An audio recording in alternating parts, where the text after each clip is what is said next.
Hello po mga ka-viral and welcome back again to this YouTube channel. Latest update na naman tayo ngayon.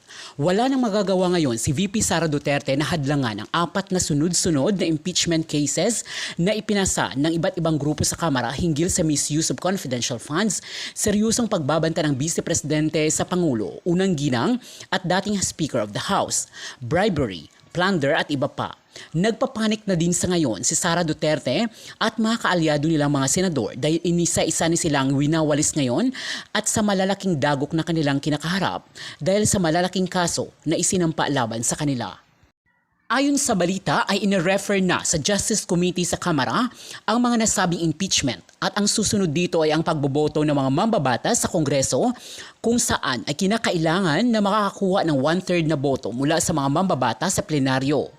At saka ipapasa sa Senado upang masimulan na ang impeachment trial kung saan nakatelevise ito sa mga national television at saan mang social media platforms. Dito mahuhubaran si VP Sara, mabubuksan ang kanilang mga bank accounts pati ang mga accounts ng kanyang ama. At dito malalantad kung sino nga ba si Mary Grace Piatos. Ito umano ang dahilan kung bakit maagang nagdeklara si Sara Duterte na tatakbo siya sa pagkapangulo sa 2028 presidential elections upang sindakin at babalaan ang mga mambabatas sa Kongreso sa pagboto nila sa impeachment niya. Na ayon sa mga political experts ay strategy umano ito ng kampo ng mga Duterte upang hadlangan ang kanyang impeachment case. Subalit desidido umano ang mga mambabatas na dating bumuto din sa kanyang impeachment na unang inihain noong 19th Congress.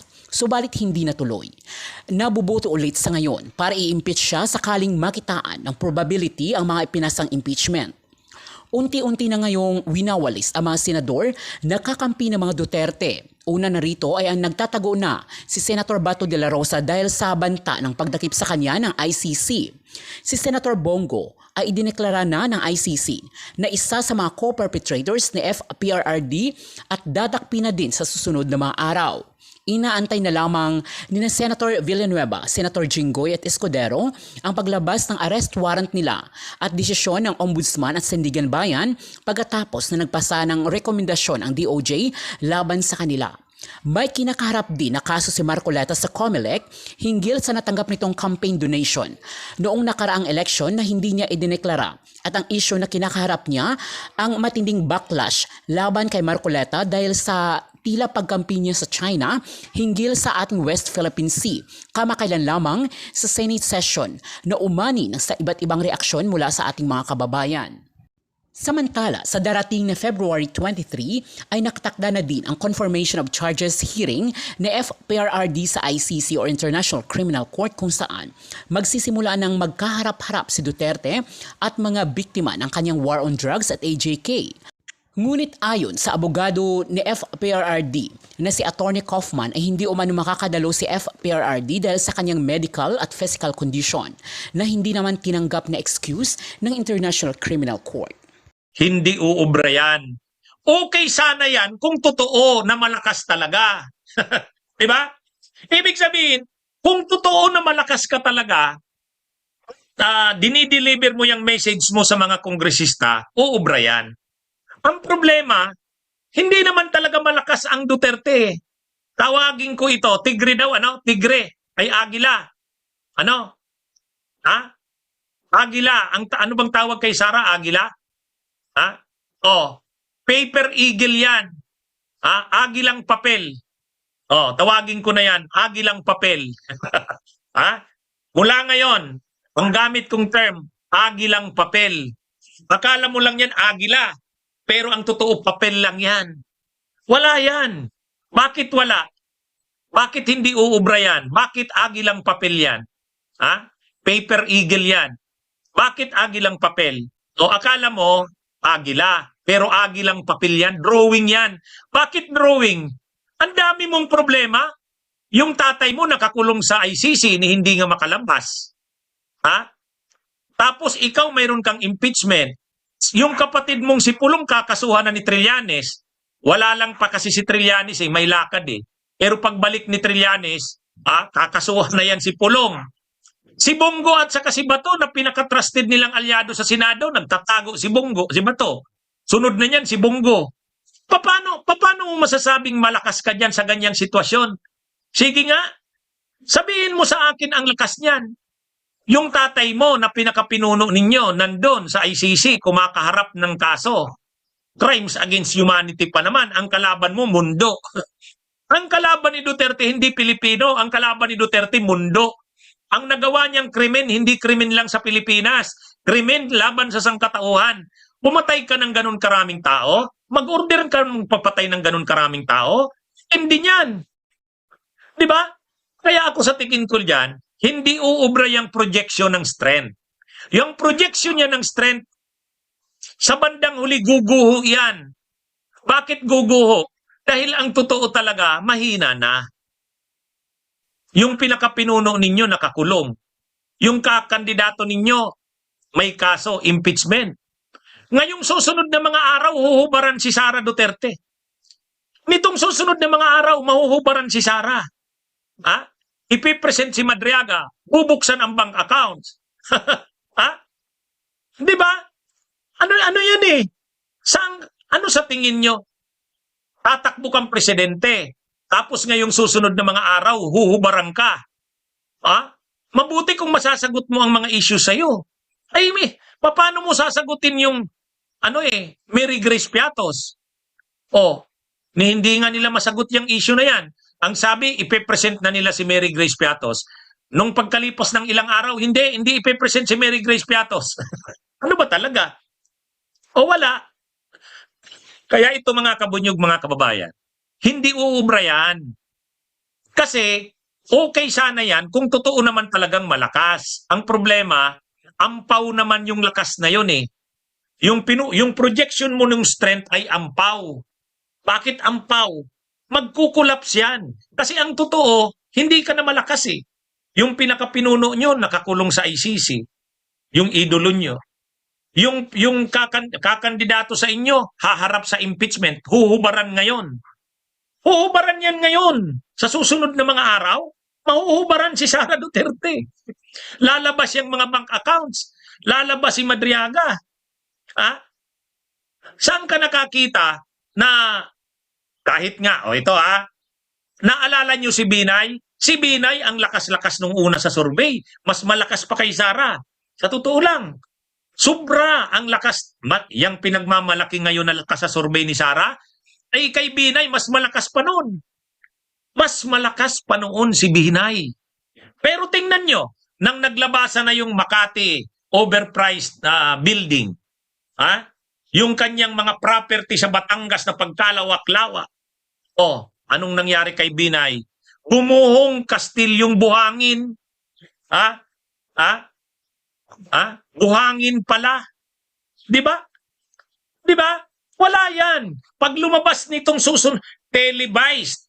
Yung magiging hearing ni Sara Duterte, televised. Ila-live stream. Pagkatapos ng televised, may mga komentaryo, may mga wala na yan. Wala. Hindi uubra yan, mga kabunyog, mga kababayan. Tapos, hindi ka naman maipagtanggol ng mga kakampi mong senador. Bakit hindi ka maipagtatanggol ng mga kakampi mong senador? Paano ka maipagtatanggol ng kakampi mong senador? Yung mga kakampi mong senador, may problema rin na sarili nila. Paano ka ipagtatanggol ni Bongo? Ay ni Bato, nagtatago na nga eh. Paano ka maipagtatanggol ni Bongo? Lalabas na ang arrest warrant, may problema nga siya. Paano ka mapagtatanggol ni Jinggoy? Paano ka maipagtatanggol ni Villanueva? May mga problema rin nga sila. Baka makulong na yan sa susunod na mga araw. Si Chis Escudero, paano ka maipagtatanggol? Tahimik yun, tamimi ngayon. Kung dati ang ingay-ingay noon. Sobra kung makapagsalita si Chis Escudero noon, nasaan ngayon? Tahimik. Si Marcoleta ngayon, nawiwindang na, hindi na maintindihan. Napapahiya sa mga pinagsasabi niya. Si Ruben Padilla, ganun din, misunderstood daw siya. Panay palpak, panay sablay. Ano yan? Kumbaga nasaan ang sinasabi niyong lakas? Sige nga. Nasaan ang sinasabi niyong lakas? Kaya hindi uubra yung projection of strength. Kasi kahit anong projection nyo yan, wala yan. Mga kabunyog, mga kababayan. Kaya ako, sinasabi ko sa inyo, Sinasabi ko sa inyo, yang uobra yang sinasabi niya na yan, kang makuhang issue sa kanya. Di ba? Tapos nandito pa si Duterte, ang bango-bango niya sa tao. Tapos yung mga senador niyang kakampi nandyan, ang lakas. Ayan, yan ang yan ang mahirap. Ang problema, isa-isahin natin uli yung kanilang pinakapinuno nandun sa dahig, hindi na makakabalik yan sa Pilipinas. Lahat na ginawa na ni Kaufman. Si Kaufman lang ang tuwang-tuwa nakakasingil siya ng bayad lahat na ginawa na ni Kaufman. Nagdrama na unfit to stand trial, nag-motion na, humiling na i-house arrest na lang. Wala na. Mayroon na silang resolusyon ng Senado. Sabi ng Senado, palayain naman si Duterte. Wala. Tapos ngayon, ang mangyayari, si Sara Duterte, sisimulan na ang impeachment, huhubaran na yan sa publiko. Alangan namang habang hinuhubaran mo siya, lalong lumalakas. Sige nga, tanungin ko kayo. Kapag inilabas na yung mga bank accounts ni Sara, mas malulula ang publiko. Sasabihin ng publiko, grabe naman pala yan, bilyon. Di ba? Hindi. Pag linabas yung mga bank accounts ni Sara, anong magiging reaksyon ng publiko? Matutuwa? Tanungin ko nga kayo. Pag linabas ba yung mga ni Sara, yung mga issue sa kanya, ebidensya laban sa kanya, matutuwa ang publiko? Hindi. Hindi yan. Diba? Kaya wala yan. Tapos habang inaatake ba si Sara Duterte sa impeachment niya, makakampihan ba siya ni Bato? Makakampihan ba siya ni Bongo? Habang inaatake si Sara sa impeachment, lumalabas siya, maipagtatanggol ba siya ni Bato? Maipagtatanggol ba siya ni Bongo? Maipagtatanggol ba siya ni Joel Villanueva? Maitatanggol ba siya ni Jinggoy? Habang si Sara Duterte ay hinuhubaran sa publiko, masasagot ba, maipagtatanggol ba siya ni Bongo? Maipagtatanggol ba siya ni Bato? Maipagtatanggol ba siya ni Joel Villanueva? Maipagtatanggol ba siya ni Jinggoy? Di ba? Wala yan. Kung magtatanggol sa kanya, sino? Si Marcoleta, si Padilla. Nawiwindang na nga ngayon si Marcoleta nawiwindang na. Nung una kakasuhan daw si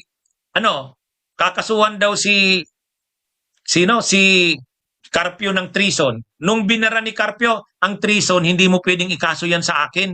Kasi ang treason, pang wartime yan. Sa peacetime, walang treason. Ang sabi na naman ni Marcoleta, hindi na kita kakasuhan. Idideklara ko ng guilty ka ng treason.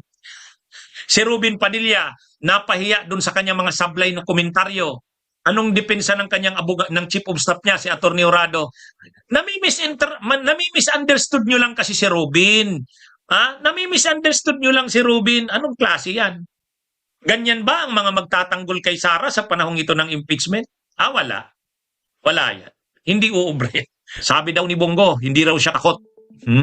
Okay, di raw siya takot, pero tingnan nyo ang mukha ni Bongo. Tingnan nyo dyan ang mukha ni Bongo. Hindi ba yan takot? Ang malinaw lang dyan, lagi ko naman itong sinasabi, ang problema ni Bongo, hindi siya handa na magtago. Hindi siya handa na magtago. Hindi siya tulad ni Bato. Ay si Bato, PMA yan, military, chief ng PNP. Nasanay na malayo sa kanyang pamilya, Kaya pag kumbaga si Bato, nasa lugar siya, pwede siya sa pagtago. Ito talagang si Bongo, medyo hindi ito sanay sa kanyan. Kaya wala naman talaga siyang magagawa. Wala naman talaga siyang magagawa. Magtatago siya, hindi nga ganun ang ni Bongo hindi siya trained sa ganun. Hindi siya handa sa ganun. Maalala niyo si Robin Padilla? Si Robin Padilla noon, 'di ba nung wanted doon si Robin Padilla noon, nagtago din 'yan sa Bicol. Kasi yung half brother niyan, ni Padilla, mayor noon ng isang bayan ng Camarines Norte. Yun, nagtago iyan doon si Robin Padilla. Pero sa bandang huli hindi niya rin nakayanan Kaya sumurrender din alam din niya ni Bongo na mahirap yung pagtago, hindi niya kaya yan. Kaya pag tinanong mo siya, daw ba, magtatago daw ba siya? Tatakas ba siya? Ang sagot ni Bongo, hindi daw siya takot. Kasi wala naman daw siyang kasalanan. po doon sa document. Importante rito, dapat fair po. Dumaan sa tamang proseso. Hindi naman po ako takot dahil wala naman po akong kasalanan. Two worries of arrest warrant. Kaya po ako naririto ngayon dahil wala po akong kasalanan. Pero tingnan nyo ang mukha niya. Sa mukha niya, makikita mo, balisa siya eh. At saka kung nagsasabi man siyang hindi daw siya magtatago, kasi no choice siya eh. Hindi niya naman kaya magtago. Kaya lang, sa totoo lang, hot na yan si Bongo. Alam niya ng posibleng mangyari sa kanya ang nangyari kay Duterte.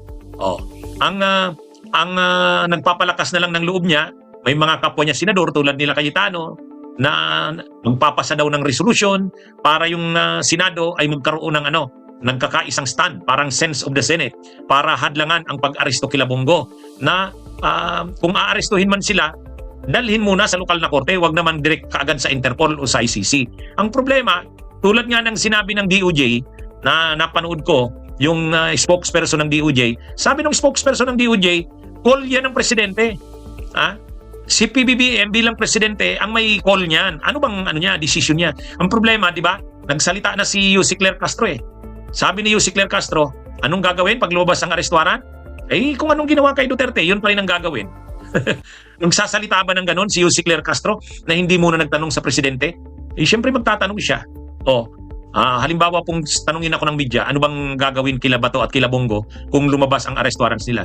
Malamang ang sagot din sa kanya, kung anong ginawa kay Duterte, yun din ang gawin natin.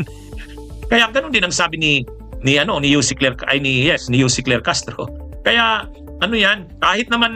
kahit naman pumosisyon ang Senado, sasabihin na naman ng Senado, wag namang isurrender si Bongo at sila Bato sa Interpol. Hindi naman sa kanila yan, sa executive yan. Desisyon ng executive yan kung anong gagawin. Pag dumating yung arrest warrants ng ICC, ang magde-decide kung anong gagawin kila Bato at kila Bongo, executive. Kahit pa sabihin ng Senado na ang sense of the Senate is dalhin muna sila sa lokal na korte, hindi. Ang makakapigil lang dyan sa executive, ang Korte Suprema. Kung mag-i-issue ang Korte Suprema ng TRO. O kaya, bago lumabas ang arrest warrant ng ICC, ay mag-decide na ang Korte Suprema doon sa issue ng constitutionality ng arrest ni Duterte. Yun. Kasi di ba may nakapending na petition sa Korte Suprema? Legal ba yung ginawa kay Duterte na pagka-aresto nila na sa ICC? O kailangan niya munang dalhin sa korte? Wala, hindi pa nadidesisyonan niya ng Korte Suprema. So, hanggat wala pang pronouncement or desisyon ng Korte Suprema dyan, ang gagawin ng executive, tulad ng sinabi ni Yussi Claire Castro, kung anong ginawa kay Duterte, yun ang gagawin kila Bongo at Bato. Kaya yung ng Senado ngayon maglalabas ng resolution. Sabi ni Cayetano, magi-sponsor daw ang minority ng resolution. Wala 'yon. Katulad din yan ng resolution nila noon. 'Di ba may resolution sila noon na ini-express yung stand ng Senate na sinusuportahan nila yung house arrest kay Duterte? Wala. May ba 'yon? May nagawa ba 'yon? Wala naman 'yan. Kaya itong si Bongo, kahit pa anong sabi niyang hindi siya takot, makikita mo naman sa mukha niya, tingnan niyo. Sinasabi niya lang na hindi siya magtatago kasi hindi niya naman kaya magtago. Talagang wala siyang magagawa. Harapin yan. Ngayon, paulit-ulit lang siyang sinasabi, wala naman akong kasalanan. Ang problema, ididipinsa mo yan doon sa ICC. Doon ka magdipinsa niyan. Doon mo sabihin yan.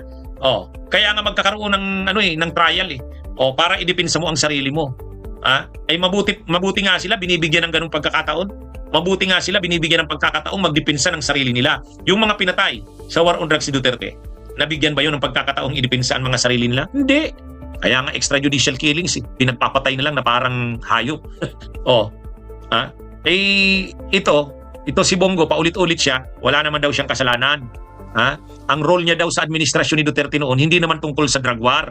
Oo nga, pero sino ang inuutosan ni Duterte pag magpapadala ng order sa death squads, sa national network na mga pumapatay? Sinong inuutosan niya? Natural siya, si Bongo. Sino ang inuutosan kapag magpapadala ng rewards? Si Bongo. Ngayon sasabihin ni Bongo, inutusan lang naman ako order yun legal naman yung order sa akin. Paano naging legal yun? Legal ba yung order na gano'n? Yung magpadala ka ng reward money? Yung reward ba na yun, legal? Importante po, si Pangulo ang magsasabi. Sabi niya, in providing the proper avenue for the right to exercise one's belief in public spaces. This bill is a step towards filling the gap. Again, Mr. President, I would like to thank Senator Robin Padilla for sponsoring this bill, as well as his August Chamber for your steadfast support on its approval. Thank you, Mr. President. Thank you, Senator Villar. The Majority Leader, Mr. President, may we recognize Senator Robin Hood Padilla, Mr. President. Senator Robin Padilla is recognized. Maraming salamat po, Ginoong Pangulo at sa ating pinunong mayorya. Ako po ay tumatayo ngayon upang magpasalamat lang po sa lahat po ng aking mga kasamang senador. Ito po ay napakagandang balita para po sa lahat ng relihiyon. Ito po ay matatawag po nating tagumpay ng lahat ng mga nananampalataya, anuman po ang kanilang relihiyon. Gusto ko pong pasalamatan, siyempre, ang author po nito, Senator Mark Villar. Maraming salamat, kapatid. At siyempre po, sa mga co-author po natin, ang atin pong Majority Floor Leader, Senator Mig Subiri, Senator Joel Villanueva, Senator Jinggoy Estrada, Senator Loren Ligarda, Senator Bongo, at sa mga sumuporta po na laging nandito, Senator Erwin Tulfo, Senator Raffy Tulfo, Senator Pia Cayetano, at siyempre po sa ating pong Senate President, Senator Vicente Soto III. Maraming salamat po. At sa lahat po sa inyo, maraming salamat po. Buhay po. Thank you, Senator Padilla. Majority Leader. Thank you very much, Mr. President. Alam niyo po, Mr. President, nabasa ko nga online over the weekend na ang ating mahal na kapatid na si Senator Padilla, Robin Hood Padilla, ay nami-misunderstood at minsan daw ay controversial. Pero hindi po nila alam na si Senator Robin Padilla ay napakaraming batas na naipasa. Napakaraming batas na naipasa ng ating kapatid. Adopted son po namin yan sa Mindanao. And this is just one of the many bills that he has sponsored and passed into law. At natutuwa po kami dahil timing po, bukas ay umpisa ng Ramadan, Mr. President. Bukas po ang umpisa ng mga Ramadan para sa ating mga kapatid na Muslim. At itong pagtatalaga ng mga multi-faith prayer and quiet rooms, napakaganda din po ito para sa ating mga Kristiyano, mga kapatid. Dahil paminsan-minsan, alam nyo naman, pag masyado ng stressed at may mental health problem na po tayo dahil sa stress, maganda din po ito as rooms for reflection at quiet rooms and peace rooms. So kung saan pwedeng pumunta ang isa sa ating mga kababayan at makapagpahinga at and reflect on the days to come. So this is a very important measure, and I'd like to congratulate once again the sponsor, Senator Robin Hood Padilla, and to all the senators that have supported this measure. So, Mr. President, just to put on record as well that all these bills that we are reading for third and final reading was electronically distributed to all the members last February 12 in compliance with the 3-day rule of the Constitution, Mr. President. Complying with the 3-day rule, yes. Yes, so just for the record. For the record. Mr. President, on last bill for third reading, I move that we vote on third reading Senate Bill number 155. I so move, Mr. President. Any objection? Hearing none, consideration of Senate Bill 155 for third reading is in order. The Secretary will read the title of the measure and conduct a roll call vote. An act simplifying the documentary requirements for accessing government financial assistance and for other purposes.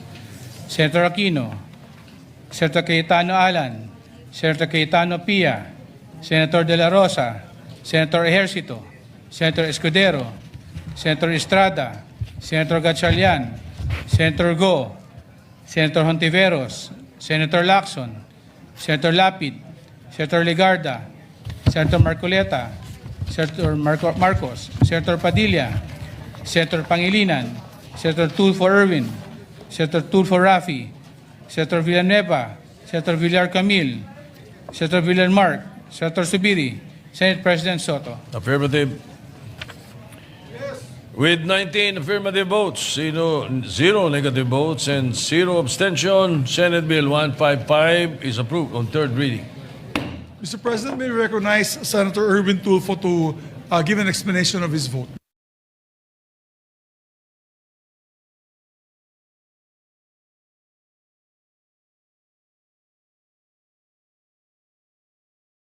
Gratitude and humility to thank each and one of you for the support in Senate Bill number 155 under Committee Report number 8 entitled direkta at agad na lingap at interbensyon Act or DALI Act.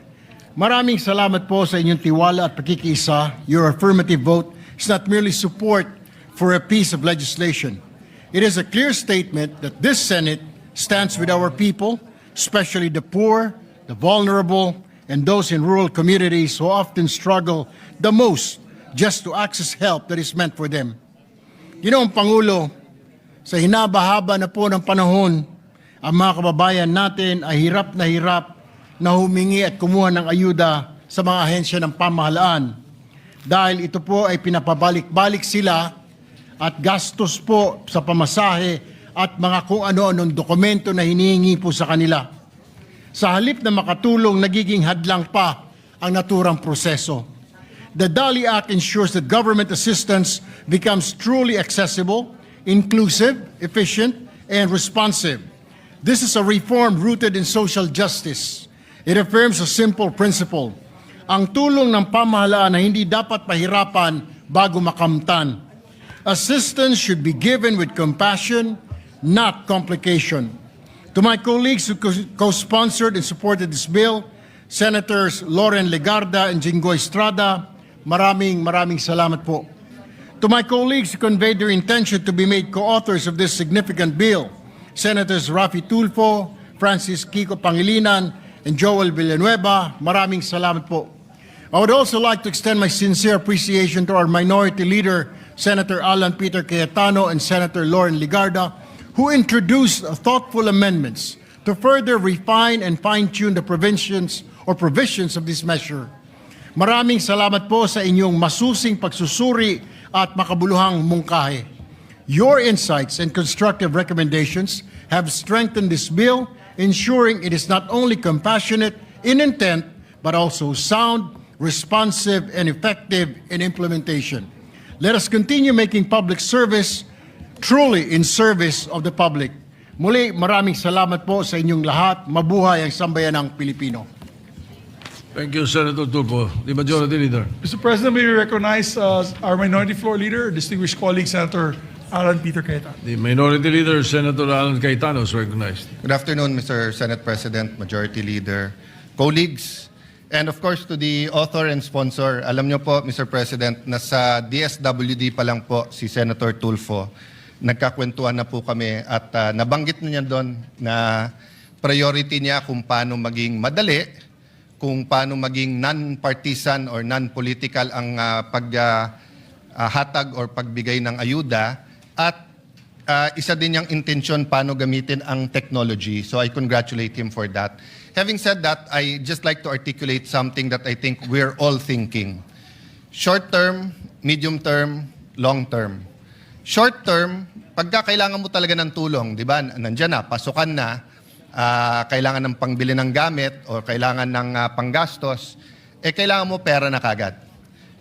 Nasa ospital na, kailangan ng pambili ng antibiotic or kailangan ng pan-down or whatever, kailangan or kaya hindi ooperahan pagka walang PhilHealth o kaya walang guarantee leader, kailangan mo na. So there's no question that when we talk about possible dole-outs, there are many situations where you need it urgently and you need it now. So this Senate bill makes it easier for them to get it right away, na walang padrino, walang politika. No? Having said that, Mr. President, I ask that we, as a group, as hopefully people with more wisdom in our age, will come up with the medium and long-term solutions. I'm happy that yung 4-piece program natin ay from a simple conditional cash transfer, nagkaroon po ng mga conditions sa kalusugan ng mga anak, nagkaroon ng proposal, magkaroon ng bigas. Ngayon, libre na rin yung kuryente. Of course, I also honor Senator Marcoleta kasi siya nag-bring up niya nung eleksyon. Kaya binitbit na rin nung administrasyon yung panukala. But my point is, Mr. President, if you look at Singapore, Korea, Thailand, Malaysia, all these countries have programs for micro and small entrepreneurs. Sa atin, 5-6 pa rin, Mr. President. So, we have almost 200 billion in ayuda. every year. That's why I proposed, bigyan na lang ng 10,000, diretso lahat, because we can actually do it. And actually, it's increased. More than 300 billion na yung ayuda, Mr. President.